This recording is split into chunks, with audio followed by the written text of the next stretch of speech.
Have you ever seen one of those pictures that are usually taken after heads of state or foreign ministers have met? Like G20, where 19 countries and the European Union come together to discuss questions of financial stability. I noticed that you usually see a bunch of rather white old men in suits in those pictures, and Angela Merkel, the German Chancellor. To be fair, she is not the only women in those pictures today. Year after year, more women are becoming more visible in international relations. But when I first noticed that surplus of men in foreign policy, I asked myself, where are the women? Why are men so disproportionately overrepresented in foreign policy? I started to look out for women in particular, and I noticed Germany, for example, never had a woman at the top of the Federal Foreign Office.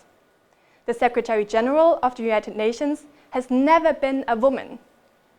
And out of 193 member states of the UN, only 19 of them have, as of February 2021, a woman as head of state or government. And again, I ask myself, where are the women? We make up approximately 50% of the population, yet we don't seem to exist in foreign policy. I began to read a lot, and one of the books that I found incredibly remarkable has been Bananas, Beaches and Bases by Cynthia Enloe.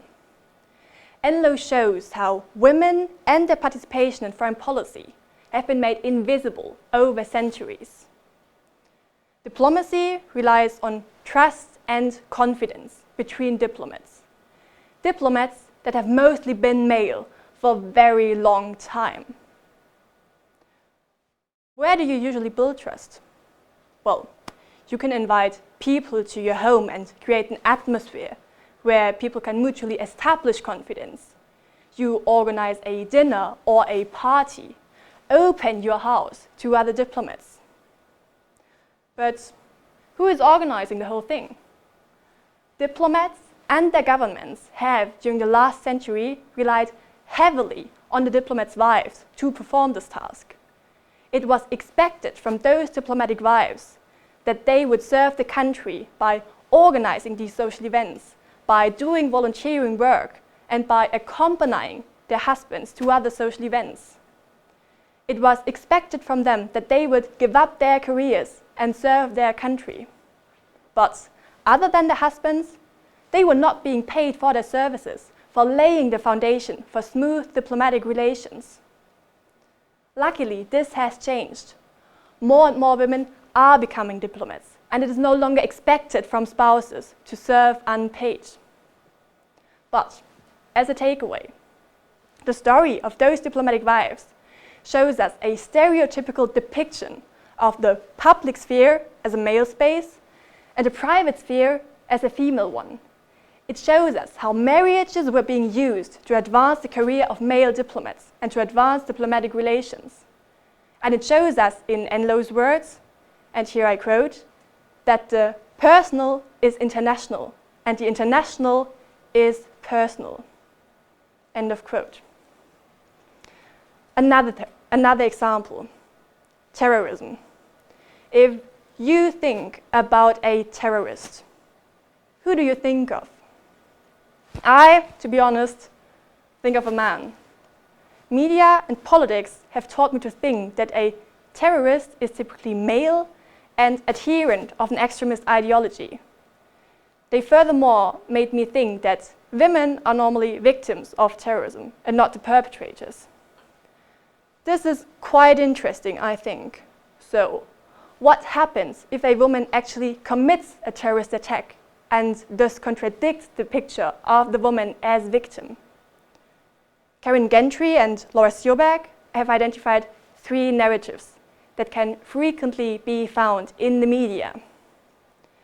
Women terrorists are either depicted as mothers, monsters, or whores. All of the 3 narratives preclude that the violence of women is neither a rational nor an independent choice. And this tells us a lot.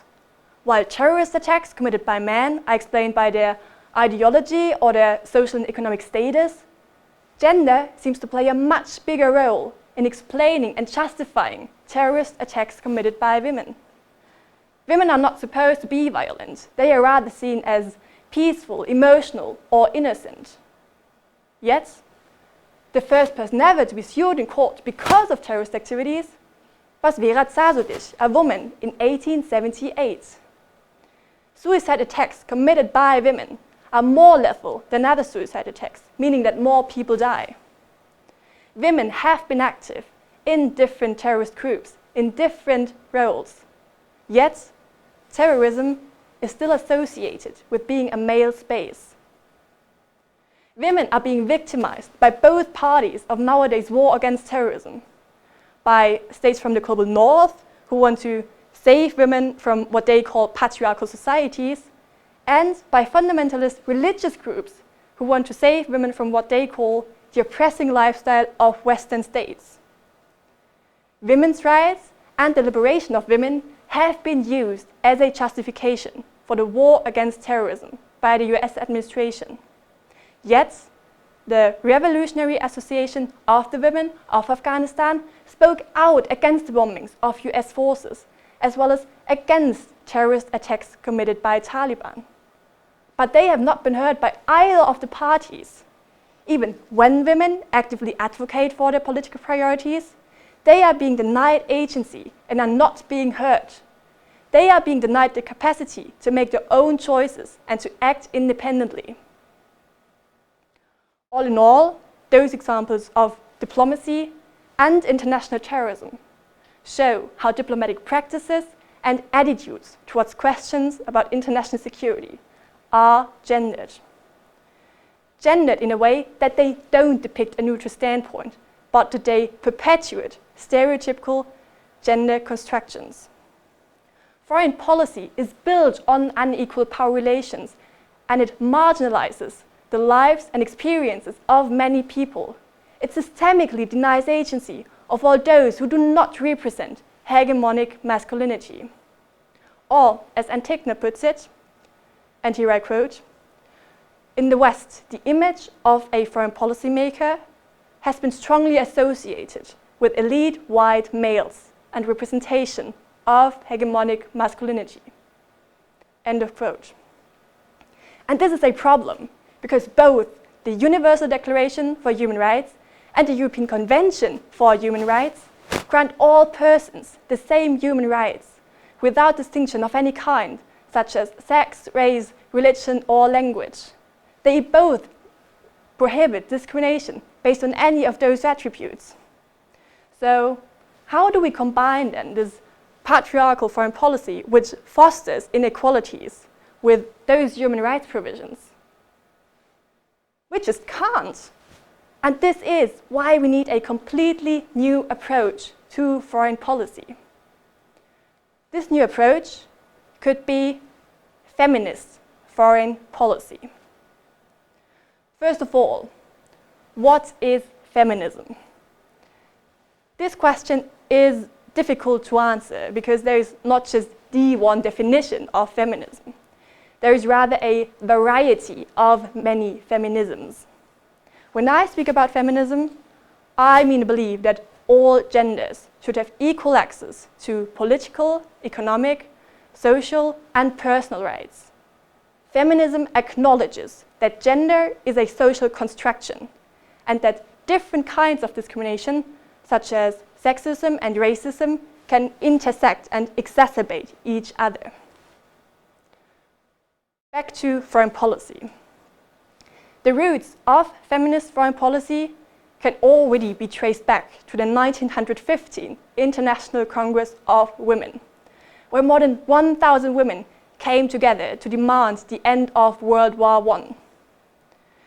They concluded the meeting by founding the Women's International League for Peace and Freedom, an organization that has ever since advocated for feminist and sustainable peace, for a gender-equal world with equal power relations. With the subsequent emergence of feminist international relations theory, a different understanding of conflict and militarism was thus shaped.